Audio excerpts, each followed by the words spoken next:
This video is a response to Dr. Friend of the Madison Media Institute. Dr. Friend basically posted a video in which he brought up some errors that I made, or should I say errors that he thought I made, in my presentation of Bill 251, which, as you all know by now, would basically allow lab monkeys to perform the tests on humans rather than be tested on themselves.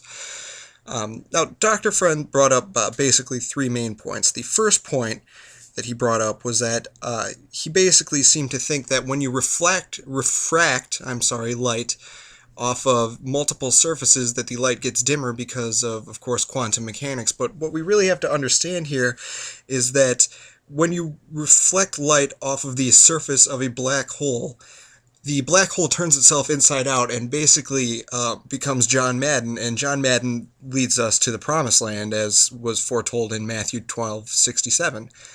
And so if we walk with, on the path of John Madden, we start to see some flaws in the thinking of society.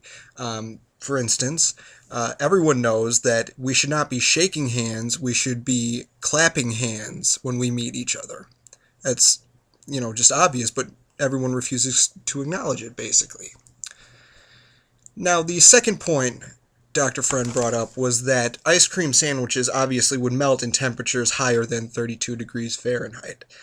Of course, Dr. Friend came to this conclusion because in 32 degrees Fahrenheit and below, water freezes, and of course 32 degrees and higher Fahrenheit, it would melt. What Dr. Friend failed to take into account here is that obviously ice cream sandwiches are not just water. Ice cream sandwiches are actually ice cream. And everyone knows that ice cream is basically made out of magic, and therefore does not melt. You can't melt magic. Everyone knows that. And the third and final point that I'd like to address that Dr. Friend seems to think that I have made some sort of error on is that he seems to think that all animals are one specific, how should I say, species. He doesn't quite understand that a monkey is different, say, from an elephant, and he can't really comprehend the fact that monkeys like bananas and elephants like peanuts, obviously. Now, I also, from this argument see where he's coming from, because everyone knows that in Donkey Kong 64, when you ride the elephant, he is afraid of mice. I'm sorry, that was Donkey Kong Adventures, some Super Nintendo one. I don't remember specifically. But you ride an elephant, he's afraid of mice. So we've known this. It's scientifically proven through Donkey Kong.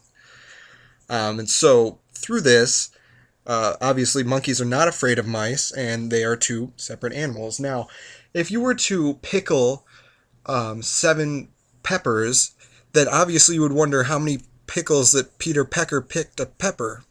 And you'd realize that the answer is actually 15 peppers that he pickled. This obviously proves that the cosmological constant is far beyond 0 or 1. So therefore, of course, the Big Crunch is inevitable based on this. So once again, I could see how in some instances Dr. Friend would be confused as to what I was trying to prove in my original statement. However, he's simply not correct.